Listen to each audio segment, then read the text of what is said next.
Hi friends, ನಮಸ್ತೆ. ನಾನಿವತ್ತೊಂದು thought ಹಾಕಿದ್ದೀನಿ.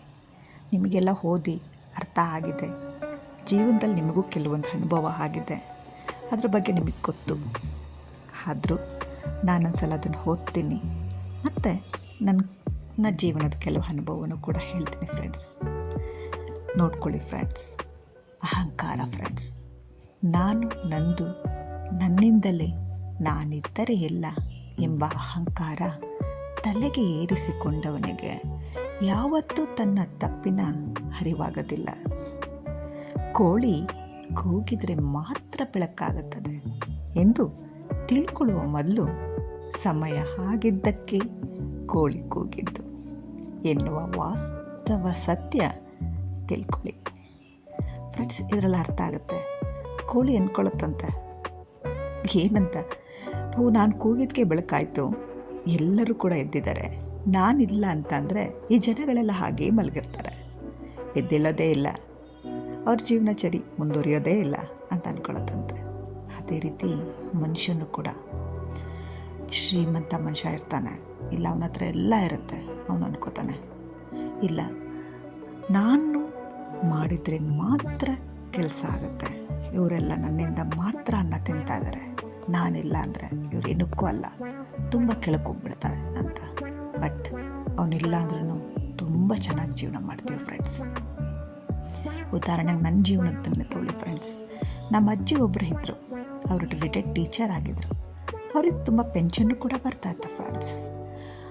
ಆದರೆ ನಮ್ಮ ಅಕ್ಕಪಕ್ಕ ಇರೋರು ಹೇಳ್ತಾಯಿದ್ರು, ಈ ಅಜ್ಜಿ ಇರೋರಿಗೆ ಮಾತ್ರ ನೀವು ಇಲ್ಲಿರ್ತೀರಾ, ನೀವು ಓದ್ತೀರಾ, ಇದೇನಾದರೂ ಈ ಅಜ್ಜಿ ಏನಾದರೂ ಇಲ್ಲ ಅಂದರೆ, ಈ ಅಜ್ಜಿ ದುಡ್ಡು ಬರಲಿಲ್ಲ ಅಂತಂದರೆ ನೀವು ಯಥಾ ಪ್ರಕಾರ ಹಳ್ಳಿಗೆ ಹೋಗಿ ಸಗಣಿ ಎತ್ತಿ ನಿಮ್ಮ ಎಜುಕೇಷನ್ನು ಕೂಡ ಇಲ್ಲೇ ಡಿಸ್ಕನೆಕ್ಟ್ ಆಗುತ್ತೆ ಅಂತ ಹೇಳ್ತಾಯಿದ್ರು. ನಾನು ಹಾಗೆ ಅಂದ್ಕೊಂಡಿದ್ದೆ ಫ್ರೆಂಡ್ಸ್. ಅಲ್ವಾ, ಕರೆಕ್ಟ್. ಇವ್ರಿಗೆ ದುಡ್ಡು ಬರ್ತಾ ಇರೋದ್ರಿಂದ ನಾವು ಓದ್ತಾ ಇದ್ದೀವಿ, ನಮ್ಮ ಅಪ್ಪ ಅಮ್ಮ ತುಂಬ ಕಷ್ಟದಲ್ಲಿದ್ದಾರೆ, ಎಲ್ಲಿ ಓದಿಸ್ತಾರೆ ಅಂತ ಅಂದ್ಕೊಂಡಿದ್ದೆ. ಬಟ್ ಆ ರೀತಿ ಆಗಲಿಲ್ಲ ಫ್ರೆಂಡ್ಸ್. ಏನಾಯಿತು ಅಂದರೆ ಅವ್ರು ತೀರ್ಕೊಂಡ್ಮೇಲೆ ನಾವು ಇನ್ನೂ ತುಂಬ ಚೆನ್ನಾಗಿ ಓದಿದ್ವಿ, ಅದೇ ಮನೇಲಿದ್ವಿ, ಅಲ್ಲೇ ಸಂಸಾರ ಮಾಡಿದ್ವಿ. ಬಟ್ ಅವ್ರು ಇದ್ದಾಗಕ್ಕಿಂತನೂ ಇನ್ನೂ ದುಪ್ಪಟ್ಟು ಸಂತೋಷವಾಗಿದ್ವಿ.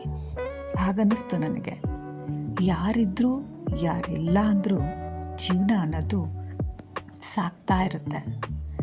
ಯಾವತ್ತೂ ನಾವು ಅಹಂಕಾರ ಪಡಬಾರ್ದು. ನನ್ನಿಂದಲೇ ಎಲ್ಲ ಆಗ್ತಾ ಇರೋದು ಅಂತಲೂ ಅನ್ಕೋಬಾರ್ದು. ಯಾರಿಲ್ಲ ಅಂದ್ರೂ ಅವ್ರ ಜೀವನ ತುಂಬ ಚೆನ್ನಾಗಾಗುತ್ತೆ ಅನ್ನೋದೇ ನನಗೆ ಅವತ್ತು ಅರ್ಥ ಆಯಿತು ಫ್ರೆಂಡ್ಸ್. ಅದೇ ನನ್ನ ಜೀವನದ ಅನುಭವ. ಮತ್ತು ಎಷ್ಟೇ ಆಸ್ತಿ ಅಂತಸ್ತಿದ್ರು ಕೊನೆವರೆಗೂ ಬರೋದು ಒಂದೇ ಫ್ರೆಂಡ್ಸ್, ಜನರ ಪ್ರೀತಿ ವಿಶ್ವಾಸ, ಇಲ್ಲ ಫ್ಯಾಮಿಲಿ ಪ್ರೀತಿ ವಿಶ್ವಾಸ. ಉದಾಹರಣೆಗೆ ಅಂಥ ಮಹಾನ್ ವ್ಯಕ್ತಿ ಪುನೀತ್ ರಾಜ್ಕುಮಾರ್, ಅವ್ರ ಹತ್ರ ಏನಿರಲಿಲ್ಲ ಫ್ರೆಂಡ್ಸ್, ಹಣ ಇತ್ತು, ಆಸ್ತಿ ಎಲ್ಲ ಇತ್ತು. ಆದರೆ ಅವ್ರು ಮಾಡಿದ ಕೆಲವು ಸಹಾಯಗಳು, ಬಡ ಮಕ್ಕಳಿಗೆ ಮಾಡಿದ್ದು ಮತ್ತು ಬಡ ಇವೆಲ್ಲ ಮಾಡಿದ್ದು, ಅವ್ರನ್ನ ಈಗಲೂ ದೇವ್ರ ಸಮಾನದಲ್ಲಿಟ್ಟಿದ್ದಾರೆ. ಆ ಪುನೀತ್ ರಾಜ್ಕುಮಾರಲ್ಲಿದ್ದಂತಹ ಸರಳತೆ, ಸದ್ಗುಣತೆ ಅದು ಈಗಲೂ ನಮಗೊಂದು ಸ್ಫೂರ್ತಿಯಾಗಿದೆ ಫ್ರೆಂಡ್ಸ್. ಅವರಿಗೆಲ್ಲ ಅಂಥ ಮಹಾನ್ ವ್ಯಕ್ತಿಗಳಿಗೆಲ್ಲ ಜೀವನ ಅಂದರೆ ಏನು ಅಂತ ಗೊತ್ತಿದೆ ಫ್ರೆಂಡ್ಸ್. ಅದಕ್ಕೆ ಆ ರೀತಿ ಇರ್ತಾರೆ. ಆದರೆ ಈ ಮಿಡಲ್ ಕ್ಲಾಸ್ ಜನ ಆ ಥರ ಅಲ್ಲ ಫ್ರೆಂಡ್ಸ್. ಸ್ವಲ್ಪ ಏನಾದ್ರು ದುಡ್ಡು ಬಂತು ಅಂತ ಅಂದರೆ, ಅಯ್ಯೋ ನನಗೆಲ್ಲ ಇದೆ, ನಾನು ಯಾರಿಗೆ ಕಮ್ಮಿ, ನನ್ನ ಹತ್ರ ಎಲ್ಲ ಇದೆ, ಎಲ್ಲರೂ ನನ್ನ ಕಾಲು ಕಡೆ ಎಲ್ಲ ಇರಬೇಕು, ಅಯ್ಯೋ ಅವ್ರನ್ನ ಮಾತಾಡ್ಸೋಕ್ಕೂ ಆಗಲ್ಲ ಫ್ರೆಂಡ್ಸ್. ಎಲ್ಲರೂ ಹೋಗ್ತಿದ್ರು, ನಾವೇ ಮಾತಾಡ್ಸಿದ್ರು ಮಾತಾಡಲ್ಲ, ಅಂಥ ಅಹಂಕಾರ ಅವ್ರಿಗೆ ತಲೆ ಹೇರಿರುತ್ತೆ. ಬಟ್ ಅದು ಶಾಶ್ವತ ಅಲ್ಲ ಫ್ರೆಂಡ್ಸ್, ಕ್ಷಣಿಕ.